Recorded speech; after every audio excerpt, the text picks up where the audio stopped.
Touré faut pas polluer le débat non plus nañ ñu bàyyi ñu avancer quoi. Attends, bu loolu weesoo nag. non moi je fais juste une remarque waaw baax na d'accord merci beaucoup merci waa baax na je pollue rien du tout. merci beaucoup je fais juste une Baba remarque. vas-y directement ce qui est s'il te non plaît xam nga directement indirectement. s'il te plaît sama liberté la. waaw s'il te plaît rek sama liberté jàpp si loolu day indi discussion rek discussion moo ñu fi indi di. maanaam déedéet temps bi laay sóoraale jàpp si ay ca vas-y Baba on yaa fi war a indi 9h di ñëw 9h. ñu toog jërëjëf fi di lay xaar. retardataire bi nga doon. Alors, le fond du sujet bi ñu ngi ko bëgg jël def ko transparence autour du marché de l'acquisition des véhicules à l'Assemblée nationale. Le fond du sujet c'est pas ça. Ça c'est un problème qui est secondaire. C'est quand même un problème et on va revenir là-dessus. Mais xam nga lan mooy problème de fond bi mooy audio bi ma teg sànq pour contextualiser li Samba Ndong di wax loolu benn déclaration Ousmane Sonko la woon concernant les véhicules de l'Assemblée, concernant le rôle des députés, concernant une supposée opulence boo xam ne députés yi ci lañ nekkoon léegi nañ dégluwaat beneen audio wu Ousmane Sonko encore muy waxaat ci même sujet bi. Est-ce que jaadu na assemblée bu jot ñu jëndal député bu nekk 4x4 bu bees sur le dos des Sénégalais. dañ ne loolu du am assemblée nationale mun na am parc automobile te ni ñu ko bëggee ci assemblée nationale bis bu ñu yàlla joxee réew noonu la ñuy rationaliser. parce que man dama nekk fonctionnaire yàq gi ne ci état parc automobile. Donc ça ce sont des dires de Ousmane Sonko. mais est-ce que du ci loolu lañ nekk nii Non ok.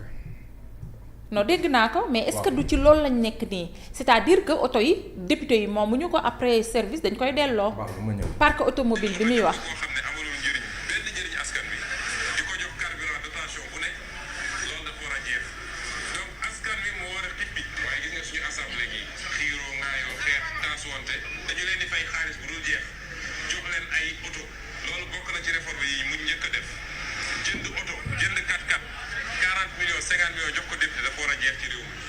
Mon propos c'est que Ousmane Sonko newoon na. jënd oto jënd 4x4 jox ko député dafa war a jeex ci réew. d'accord jënd oto. jënd 4x4 jënd 4x4 jox ko député. jox ko député. 40 millions 50 millions. dafa war a jeex ci réew. mais parc automobile bi c'est intéressant. du loolu nga dégg yow. waaw loolu laa dégg. du Ousmane Sonko mooy wax. d'accord tey lan lañ def jënd nañ oto 4x4 40 millions 50 millions jox ko député yi oui ou non Ousmane Sonko diggante la mu waxoon ak li nga xam ne moom lañ ne di def méngoo na wala méngoowul lii mooy sujet bi la question de la transparence là c'est très important et on va y revenir encore une fois mais problème bi mooy lan moo tax les hommes politiques sénégalais ils se permettent bu ñu nekkee ci opposition bi encore une fois ñu mën a jàpp benn narratif ñu mën a jàpp benn argumentaire ñu mën a nekk ci ne dañoo war a yàqanal les moyens de l'État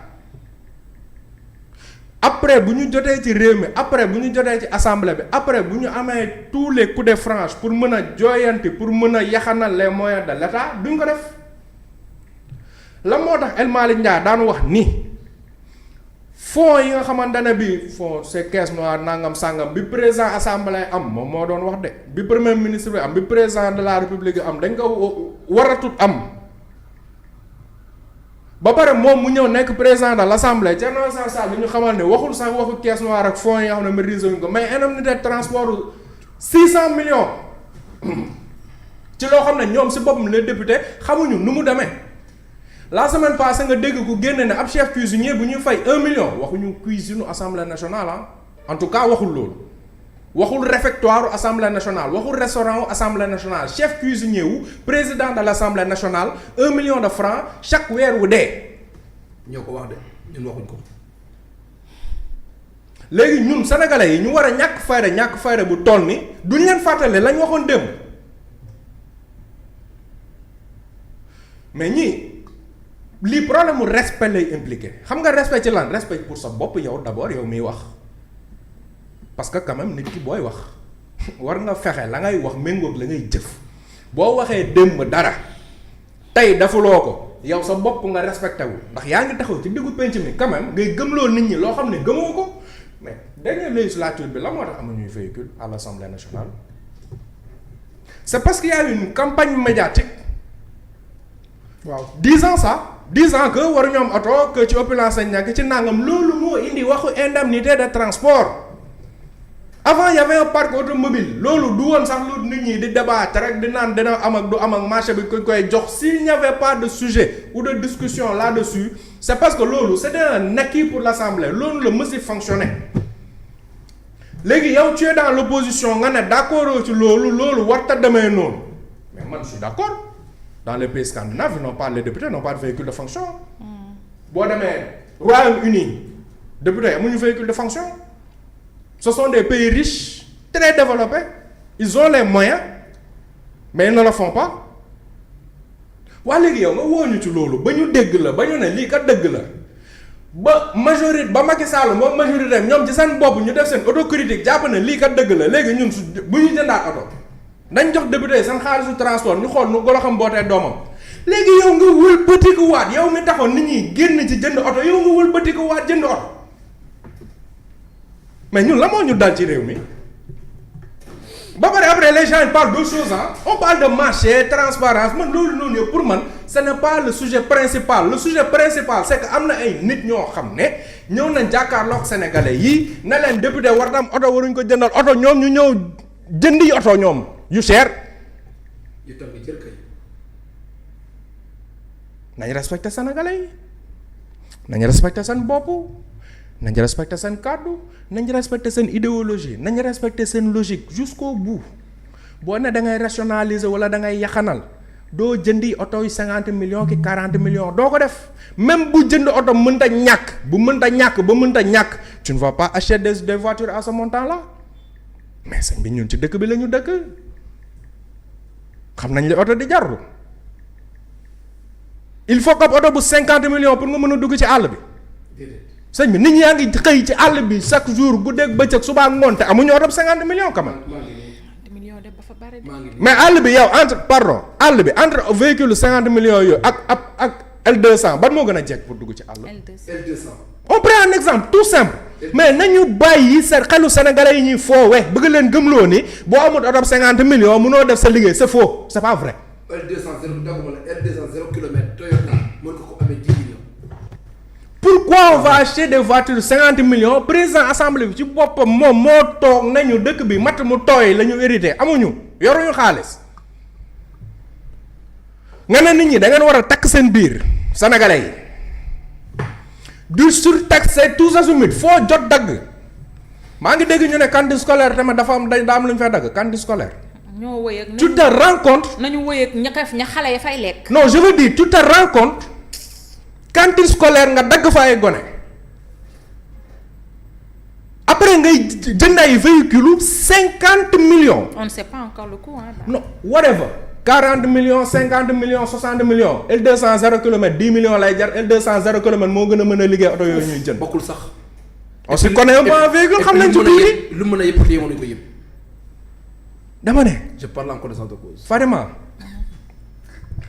gis nga réew mii ñu nekk.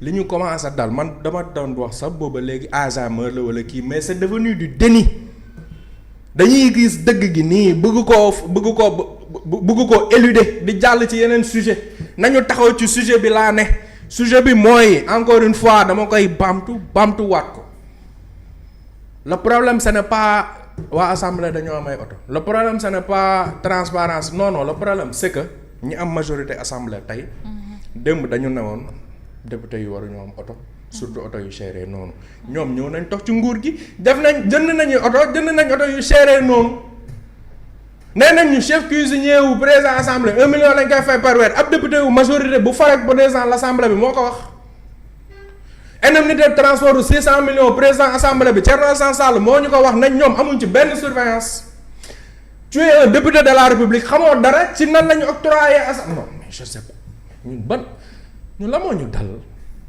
en fait assemblée bi oto yi pour député yi ci assemblée bi la waa léegi député yi ci assemblée bi ñoom xamuñu nu marché woo maanaam Thierno Alassane Sall moom xamul nu marché woo xamul naka la ñuy séddalee xamul kan moo ñoom xamuñu maanaam ñun li ñuy laajte nii. ñoom est-ce que hérité wuñu loolu aussi. hérité wuñu lan. loolu noonu. lan. ñàkk xam boobu noonu sous Macky Sall est-ce que hérité wuñu loolu. non xam coût bi xam distribution bi naka lay demee xam lépp est-ce que fekk ñu ko fi ñu topp ci aussi. non man xoolal. parce que coowal oto assemblée nationale mësul mel nii. xamul tax mësul mel nii. parce que dafa am benn parti d'opposition bu ne assemblée waruñoo am oto ba parti au pouvoir bi topp leen ci logique boobu bàyyi waxi oto ñëw ci indemnité transport ñooñu bu ñu ñëwaatee ñoom bëgg delluwaat ci oto kay danañ ci coow force. nee naa la bu njëkkaan ce n'était pas un sujet xam nga lu tax ce n'était pas un sujet mais parce que c'est comme ça que c'est tout. yow bàyyil BM bi ngay dugal fii. les gens s'accordaient là-dessus. BMW. les gens étaient d'accord que député bi dafa war a am oto pour liggéey am ñoom ne dañoo ñëw ne député bi warul am oto pour liggéey léegi ñëw wëlbati ko ne député bu amul oto mënut a liggéey te ñoom seen leaderu parti audio yu ma la tagal mën nañ ci génnee yu dul jeex yoo xam ne day xam le ne soxlawu ñuy oto pour liggéey li ñu war a liggéey. daan na àgg ba ci ne bu ñu ñëwee bu ñu amee session am na fu ñu war a loger autour de à pas loin de l'Assemblée nationale bu ñu doxee sax mën nañ yegg si léegi député boo xam ne moom mi ngi ci biir législature bi fi mu ne moom mënta xamut kan moo leen jaay oto maanaam oto bi nga ko war a jox moom xamul oto fa mu jógee xamul marché bi nu mu war a marché nu mu marché woo xamul. central Motors la. waaw du dégg nga. waaw. léegi Bachir Fofana moom ma ne woon marché bi octroyé nañ ko diw leen ko octroyé ba ñu jàpp ko tëj ko ne ko division de fausse nouvelle. loolu nekkul woon dëgg moo tax. yàlla non xaaral. adduna nañ ñu seede nañ ñu prendre en témoin Sénégal ne Bachir Fofana def na ay weer kaso génn na kaso depuis ay weer te ba tey ba suba ba sànq ñun xamuñu kan lañu octroyé marché bi. xamuñu oto yi kan wax baal ma mën ci wax yi Thierno Alassane Sall laa nekk Fatima. xamuñu. député yi laa ne xam nga yow xam nga journaliste d'investigation amaana xam nga mais léegi est-ce que yoon la yow nga xam te Thierno Alassane Sall xamut. moom mi député à l'Assemblée. waaw pour man c'est ça le problème. Thierno Alassane Sall moo waroon xam li xew informé ñu ñun sénégalais bi mais moom ci boppam xamut li xew. am na ñu jot seeni ci ban base la ñu tàmbalee séddale véhicule bi ay pàcc la léegi ban pàcc la ñuy njëkk a jox dañuy njëkk a jox waa Pastef doo ko jox waa opposition wala xamuñu. wala présidence assemblée yi. on ne sait pas. commission yi président commission yi. on ne sait pas. te loolu daf ñuy yóbbu ci li nga xam ne moom la. lëndëm na de. ma gis nga bi ñu jotee nguur géeg léegi. budget président de la République dafay yokk. dama ne bi Pastef jotee ci nguur gi ak léegi budget wu présidence de la République dafa yokku budget wu primature dafa yokku budget wu assemblée nationale dafa yokku caisse noire président de la République dafa yokku li Macky Sall doon jot ci caisse noire li Abdou Diouf doon jot ci caisse noire li président Faye di jot ci caisse noire moo ko ëpp ci milliards. oui ça c'est vrai affirmatif. ce régime là dañoo takkuloo askan wi seen biir te ñoom seen biir takkuñu ko li ñu doon ŋàññi ci ñi fi jógee lañ doon ŋàññi ci ñoom ils sont sur les mêmes bases lu ñu yokkul wàññiwuñ ko ci avantage lu ñu yokkul wàññiwuñ ko ci privilège du dégg nga seen DG yi kii naan la 7 millions laay fayeeku kii naan la 5 millions laay fayeeku ak carte bleue. ah mais normal ah sans problème. après loolu mooy la rationalisation là c'était ça rupture bi loolu la rupture bi ñuy woote woon lii la quoi DG dañuy garder seen salaire lan lañ doon wax DG dañoo war a wàññi seen salaire DG dañoo garder salaire yi ñu amoon seen prédécesseurs yi lañ doon fayeeku la ñuy fayeeku Pape Alé Niang moo ñu ko wax RTS ñoom waruñu woon jomb di fayeeku li nga xam ne moom lañ doon décrier ñoom salaire yu ngande yu DG lañ daan décrier non naan du yoon clientélisme politique dañuy jël seeni farandoo ñëw di leen jox poste responsable yi di leen jox ay véhicules fonction di leen jox ngandi salaire ñuy am ay avantage di jël di tamambaalu ci avion yi ils sont dans les mêmes conditions lu ci yokkut wàññeekuwul mais sénégalais bi moom ñun moom comme que ñun ñoo ñaaw yaay ñun population bi ba sëñ bi boo waree transfert xaalis la nga doon fay dafa yokku ci frais te du sa alal du seen alal. kii carte xaalis moom la muy fay day yokku kii naan sàngara la muy fay day yokku kii tox cigarette la muy fay day yokku. très bien merci beaucoup Baba jërëjëf merci beaucoup Baba bàcc caché génn kër gi yow baax na rek naa la bloqué 24 heures wala